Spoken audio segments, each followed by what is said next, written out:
बिस्मिल्लाहिर्रहमानिर्रहीम, अस्सलाम वालेकुम and welcome to my channel with Mrs Fahad. तो जनाब, कैसी ही मेरी प्यारी सी आवाम, उम्मीद करती हूँ सब खैरियत से होंगे। मैं भी अल्हम्दुलिल्लाह बिल्कुल ठीक ठाक मज़े में हूँ। तो जनाब, चलते हैं आज की रेसिपी की तरफ। आज मैं बनाऊँगी बहुत ही ज़बरदस्त सी कटोरी चाट। इसके लिए यहाँ पे मैंने लिया है 1 कप मैदा और इसमें हम 4 पेड़े बनाएंगे, यानी कि इसमें हमारी 4 कटोरियाँ बनकर रेडी होंगी। तो इसमें हम नमक टेस्ट के अकॉर्डिंग सबसे पहले ऐड कर रहे हैं। 1 टेबल स्पून इसमें जाएगा घी और इसको हम नॉर्मल जो रूम टेम्परेचर का पानी होता है उससे इसको गूंद लेंगे। जिस तरीके से आप घर में आटा गूंदते हैं रोटियों के लिए, उसी तरीके से इसको गूंदना है। कोई इसमें टेक्निक यूज़ नहीं होगी।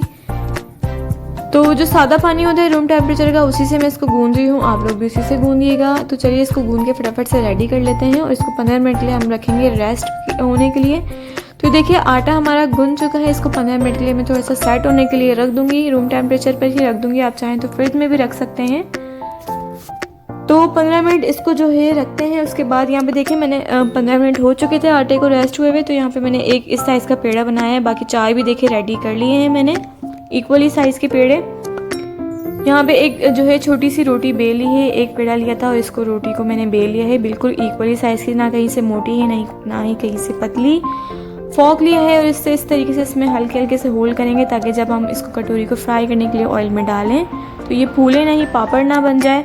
तो इसलिए इसमें जो है होल करना लाजमी है। यहाँ पे मैंने स्टील का ग्लास लिया है, इसके ऊपर इस तरीके से देखिए रोटी को आपने रखना है और हाथों की मदद से इसको इस तरीके से प्रेस करते जाएंगे तो ये अपने आप कटोरी का जो है शेप बन के रेडी हो जाएगा। बस इस तरीके से आपने घुमाना है और इसको रेडी कर लेना है। ये देखिए कटोरी बन गई है हमारी। अब ये जाएगी फ्राई होने के लिए। तो ऑयल पहले से प्री हीट कर दिया था हमने और ऑयल जो है मैंने फ्राई पैन में रखा है ताकि जो है ये कटोरी का प्रोसेस यही होता है कि इसको इस तरीके से फ्राई करें कि आधी कटोरी ऑयल में डिप हो जाए और आधी ऊपर रहे। बाकी स्पून से आपने ऑयल उठाना है और इस तरीके से इसके साइड्स पर डालते जाना है गरम गरम ऑयल, ताकि जो है ये कटोरी जो है खुलने लगे और ग्लास छोड़ दे। देखिए कटोरी खुल रही है और इसने ग्लास को छोड़ दिया है। तो ग्लास को एहतियात से आप उठा लीजिए क्योंकि स्टील जो है वो गर्म हो जाएगा, जाहिर सी बात है ऑयल में रहेगा। तो देखिए बाहर से तो गोल्डन कलर आ चुका है, अंदर से हमें इसे थोड़ा सा और गोल्डन करना है, वाइट वाइट सा हो रहा है अंदर से। तो अगर आप कढ़ाई में ये प्रोसेस करेंगे तो आपकी कटोरी का कलर डार्क हो जाएगा और फिर ये ग्लास से अलग भी नहीं होगी। तो फ्राई पैन में कम ऑयल में आप ये प्रोसेस करेंगे तो आसानी से इसी तरीके से, जिस तरीके से मैंने बनाया है, इसी तरीके से बन के रेडी हो जाएगी आपकी। तो बस ये कटोरी जो है हमारी फाइनल होने वाली है, रेडी होने वाली है। इसको हम निकालेंगे। देखिए माशाल्लाह कलर कितना अच्छा आया है और ये बिल्कुल भी नहीं फूली है। तो इसको मैं निकाल लूँगी अब एक अलग प्लेटर में, बाकी भी जो है हम फ्राई करने के लिए रख देंगे। तो लीजिए जनाब, तीनों कटोरियों को हमने फ्राई कर लिया है, एक अभी मज़ीद फ्राई हो रही है। तो मैंने कहा पहले आप लोगों के सामने से डिश आउट कर दूँ मैं।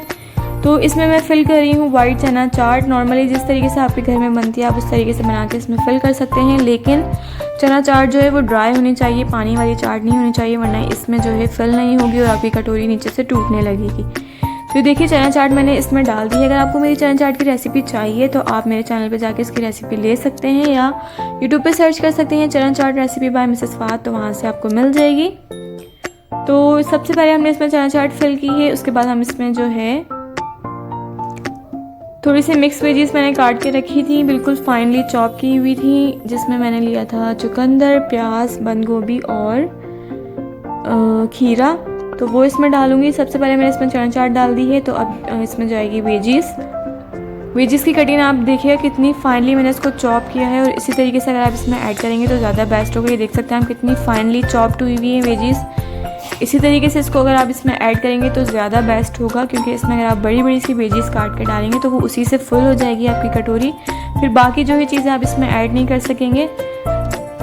तो देखिए इस तरीके से इसको चॉप करके हमने ऐड किया है इसके अंदर। अब इसमें जाएगी इमली और आलू बुखारे की खट्टी मीठी सी चटनी, जो मेरी अपनी रेसिपी है। इसकी रेसिपी मैंने आप लोगों के साथ शेयर की है। अगर आपने इसकी रेसिपी नहीं देखी तो आप मेरे चैनल पे जाके जो है इसकी रेसिपी देख सकते हैं, अदरवाइज़ मैंने जो है लिंक डिस्क्रिप्शन में भी दिया हुआ है, वहाँ से भी आप जाके इसकी रेसिपी देख सकते हैं। तो ये चलेगी ज़बरदस्ती खट्टी मीठी चटनी इमली और आलू बुखारे की इसमें।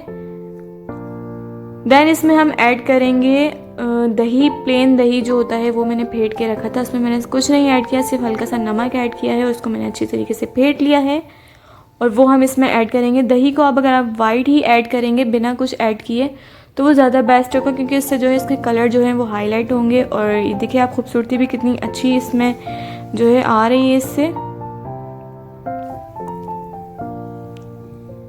दही चला गया, अब हम इसमें ऐड करेंगे चाट मसाला। जितना आपको पसंद है आप उतना ऐड कर सकते हैं। अगर आपको नहीं मसाला पसंद, स्पाइस नहीं पसंद, तो आप इसको स्किप भी कर सकते हैं। थोड़े से मैं इसमें ऐड कर रही हूँ अनार दाने, फ्रेश अनार जो होते हैं, पोमीग्रेनेट उसके दाने, ताकि इससे जो है इसका कलर और जो है मोर ब्यूटीफुल हो जाए। तो ये अनार के दाने इसमें चले गए। देन इसमें हम ऐड करेंगे थोड़ी सी वेजीज जो हमने इसमें सेंटर में डाली थी, वो हम थोड़ी थोड़ी सी ऊपर भी रख देते हैं, ताकि और जो है इसका लुक अच्छा हो जाए।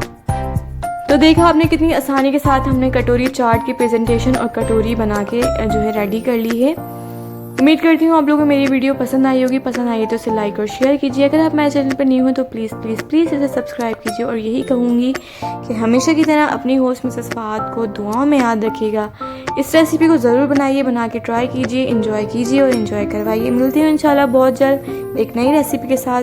तब तक के लिए मुझे इजाज़त दीजिए। अल्लाह हाफ़िज़।